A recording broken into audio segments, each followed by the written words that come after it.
If 2014 was any indication, then I think Adobe is going to make some huge leaps to differentiate Adobe Creative Cloud from CS6 and just widen the gap even more.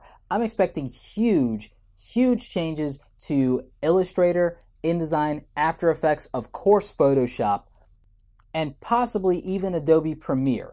And the reason I'm focused on those applications is because obviously with After Effects and Premiere, Adobe has been doing some huge things in the film industry market and is being more embraced as people are switching over from Final Cut Pro. I think that that's going to be big for them and that they're making waves in that space.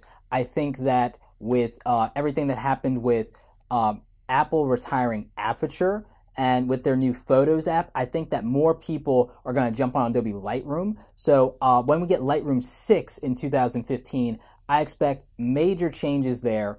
I think Wacom is going to do something big in the tablet space in 2015. I think we're going to see not something new from the Intuos line. I think we're going to see something more affordable that sits between an Intuos and a Cintiq. I think we're going to see something in the $500 to $700 price range that's accessible to designers in terms of a live screen Wacom drawing tablet that's portable. And the reason I think that is, I think that Apple, in some ways, in terms of drawing tablets, is taking away a little bit of market share with the iPad Air and iPad Mini in terms of people wanting to use those devices to create. Although Wacom is still making money off of the stylus pens that are going with that for the iPad and iPad Mini, I just feel that Wacom is going to step their game up and introduce a product under $1,000 that you can actually draw directly on in terms of artwork, and I think that's going to be very cool if they do that.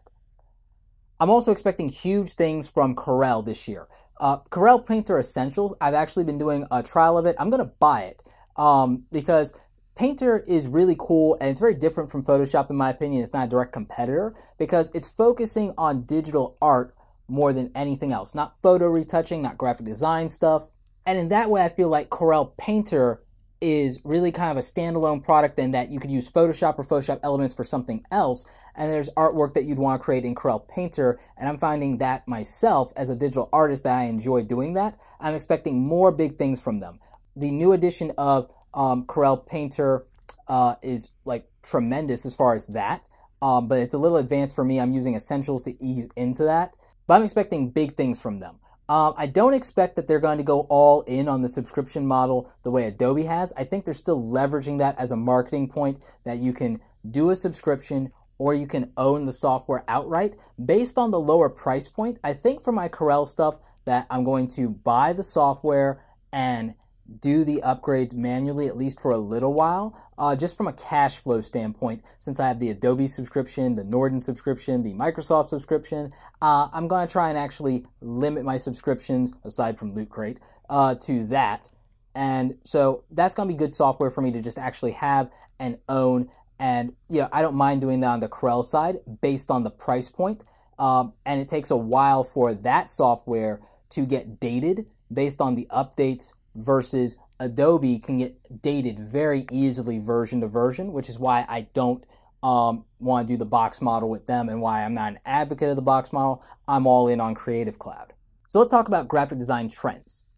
I kind of sort of hate the word graphic design trends because I feel that graphic designers shouldn't be following trends so much as they should be doing what they feel is appropriate to their personal visual style and what the client needs rather than just jumping on the coattails of trends. But with that in mind, I think that the flat design trend is going to continue because I think that a lot of people are going to benefit from the minimalism that goes with it, and that with the way that we're moving in terms of technology and applications and integration, and that more people are understanding the value of a unified brand, that there's going to be a need for simplistic, clean, flat design across the board on a lot of things. And I think a lot of people are going to go in that direction. I think it's easier to sell to clients, especially older folks. I think that they understand it and that they like the simplicity of it and that they can wrap their head around it. It's good for branding. So I think that that trend is going to continue.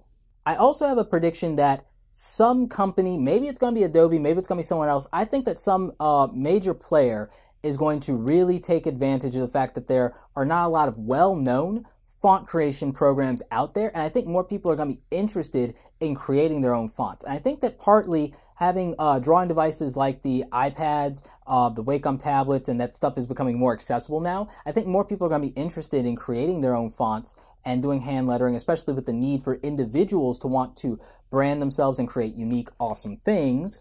I think there's going to be more of a need for that. I think that designers marketing themselves are going to want to create their own typefaces that are unique to them and that they can be known for. So I think that making type design more accessible is something that's going to happen in 2015. I wouldn't be surprised if Adobe or someone else jumps on that.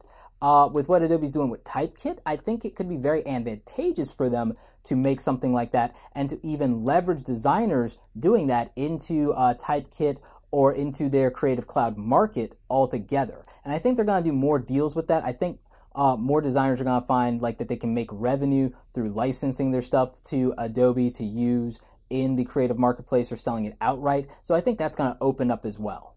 Finally, I think my biggest prediction overall is going to be explosive growth among freelance designers. With all the information out there, especially the information that I've been putting out there, Sean Barry's been putting out there, David DeFranco's been putting out there, Karen Cavett, Terry White, I think that there's so much out there that more people can become graphic designers, and that's what I'm all about. I'm happy to have more people join the creative community. I don't mind competing with people. I'd rather even cooperate or collab with them, but I welcome newcomers to the arena, and I think that this is going to be a year where we're going to see a lot of amazing talent come forward, and I'm excited to be a part of that. So I really think that we're going to see tremendous growth in freelancing. I think we're probably at a point where more people are quitting their day jobs than ever. So I think there's going to be more people freelancing, moonlighting, or starting their own design businesses, and I'm super excited about that. But I'd love to know what you guys think is going to happen in 2015 in the creative space, whether that's graphic design or otherwise. So let me know that in the comment section below. Give me your predictions. In fact, tweet your predictions at me, at Roberto Blake on Twitter.